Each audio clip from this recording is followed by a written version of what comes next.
Bonjour chers étudiants, dans cette vidéo nous allons parler des différentes étapes qui vont nous permettre de faire une bonne recherche bibliographique et d'une manière efficace. D'une manière efficace veut dire combiner la qualité au temps nécessaire pour la réaliser. Vous avez sûrement un sujet à faire durant quelques mois, alors il ne faut pas trop s'attarder dans la phase revue bibliographique, quoiqu'elle est très intéressante, mais bon, il faut la faire et passer à autre chose. Alors, il faut savoir que ce n'est pas une science exacte, chacun a sa propre méthode. Moi, ici, je vous explique ma propre méthode que j'ai développée à travers le temps. C'est un résultat d'expérience personnelle. Alors, il faut savoir qu'il y a plusieurs étapes. Moi, personnellement, je fais mes recherches bibliographiques suivant ce schéma. Je cherche mes articles, mes mémoires, les livres, c'est-à-dire les ressources d'information. Il faut qu'elles soient pertinentes, crédibles. Pour ce, je fais une lecture rapide pour faire ma première sélection. Une fois ma sélection faite, je fais une lecture approfondie. C'est-à-dire je note, je surligne, etc. Et des fois, je prépare des fiches pour chaque source bibliographique. Par la suite, je fais une combinaison à tête reposée qui me permet de mettre en place ma structure de synthèse, puis exploiter réellement mes références bibliographiques dans la rédaction, sachant que, par exemple, je peux, par exemple, arriver à la rédaction et me rendre compte que j'ai besoin d'une autre information et je refais quelques recherches supplémentaires et refaire toutes les étapes suivantes. Je vais commencer par expliquer la première étape. Comment trouver les articles, comment faire une recherche bibliographique efficace. Alors, pour vous, étudiants, il y a deux sources d'information. La première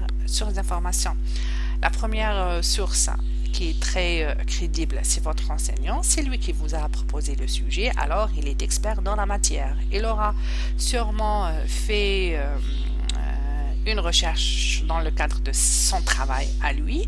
Alors, qu'est-ce qu'il fait? Il fait une petite sélection et il vous donne déjà une documentation sélectionnée. Là, vous commencez directement à la lire. Mais le problème, c'est que le prof est spécialisé. Il vous donne des articles de haut niveau, alors que vous avez besoin de quelques généralités. Là, vous devez faire une recherche, quelle que soit la nature de la documentation fournie par l'enseignant.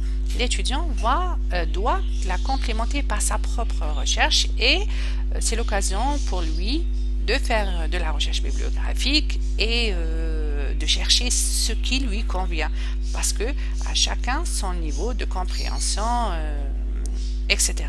Alors, on va sur Internet, à la bibliothèque, on cherche ce qu'on veut, ce qu'on désire, et puisque généralement on trouve beaucoup de sources, beaucoup d'informations, eh ben, il faut passer par le tri les ressources. Revient à lire premièrement le titre. Je commence par lire le titre. Intéressant, pas intéressant, intéressant, je garde, pas intéressant, je zappe. Si intéressant, je passe au résumé, comme son nom l'indique. C'est le résumé du contenu. Il va me donner une idée assez rapidement sur le contenu de la référence. Alors, intéressant, je garde, pas intéressant, je zappe. Si c'est intéressant, je vais lire l'introduction et la conclusion. Ça me permet de confirmer si c'est intéressant ou pas pour moi. Alors, une fois la documentation sélectionnée, c'est-à-dire une quantité minimale, disons 20 ou 10 articles pour la première sélection, alors je passe à la lecture active. Je lis ma référence bibliographique. Je ne vais pas la lire comme je lis un roman ou un livre avant de dormir. Eh bien, je prends la peine de noter les passages intéressants. J'utilise le crayon, le stylo, les surligneurs, les feutres, comme vous voulez. Il faut que ma lecture laisse des traces, des notes pour que je puisse l'exploiter directement dans l'une des phases suivantes. Alors après ça, qu'est-ce que je fais à tête reposée? Je prends un peu de recul par rapport à cette documentation. Je laisse le temps à mon cerveau de travailler les informations, de les ranger, de trouver la relation entre ces informations. Et je vais essayer d'imaginer comment je vais utiliser ces informations pour expliquer, pour positionner mon travail, pour répondre à plein de questions que je me pose. Voilà. Cela va me permettre déjà de dresser le squelette de ma future synthèse et d'imaginer, j'ai 20 articles. Cet article est intéressant pour mon introduction, celui-là pour ma conclusion, celui-là contient un schéma qui est intéressant et je commence à dessiner ma synthèse et mon chapitre revue bibliographique. Après cela, je dois passer aux choses sérieuses, exploiter réellement mes références bibliographiques et je vais commencer la rédaction. Voilà, on arrive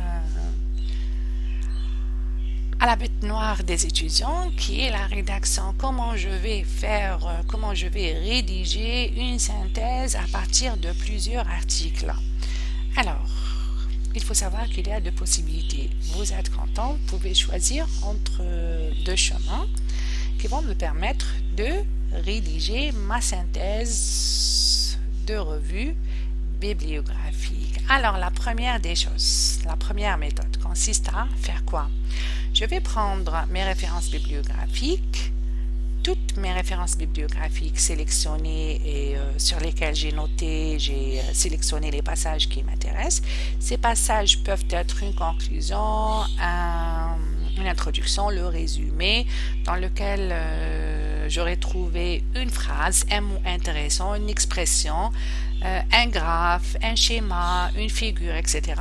pour argumenter mon travail. Ça peut être aussi la manière, le style, l'architecture, la structure de la référence. J'ai trouvé un article qui n'a rien à voir avec mon sujet, mais sa manière de présenter le sujet m'intéresse. Par exemple, le squelette. Introduction, il a parlé de ça, puis ça, puis ça, puis ça. C'est le séquencement des différentes sections qui m'intéresse. Et ben, je prends tous ces documents, je les étale devant moi et je commence à travailler. La première méthode consiste à faire quoi? Eh bien, elle consiste à simplement copier-coller les passages qui m'intéressent. Voilà. C'est une méthode utilisée principalement pour les novices, les gens qui commencent, et aussi pour les feignants. Voilà, ce sont les gens qui se disent, voilà, pourquoi me casser la tête? Je vais copier-coller, et j'aurai terminé mon chapitre et hop, je passe au travail suivant. Eh bien, il faut s'attendre à un résultat comme celui-là. C'est très beau à voir. C'est encourageant parce que c'est rapide. C'est très beau à voir parce que c'est de l'art. Et c'est surtout silencieux. Je contemple, c'est joli, il y a plusieurs couleurs, etc.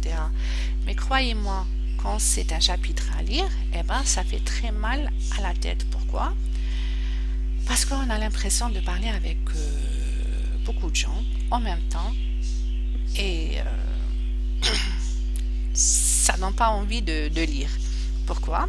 Je vais vous expliquer. Quand on commence à lire un mémoire écrit par une seule personne, il faut savoir que chaque personne a un style de rédaction différent des autres. Alors moi, personnellement, quand je commence à lire quelque chose, je vais au début me familiariser avec le style de l'auteur. Et après, c'est difficile, je piétine au début, mais après ça devient fluide parce que à travers le temps, je me suis adaptée à son style. Et c'est très agréable à lire. Mais quand je lis quelque chose qui a été copié-collé de plusieurs sources, une trentaine, voire une cinquantaine de sources, là j'ai l'impression de me batailler avec plusieurs personnes. Dès que je commence à me familiariser avec un style, paf, je tombe dans... je commence à parler avec une autre personne, à écouter une autre personne, et ça fait très mal au crâne. C'est comme une voiture qui commence elle démarre, puis elle cale, elle démarre, puis elle cale, et c'est très énervant. Voilà.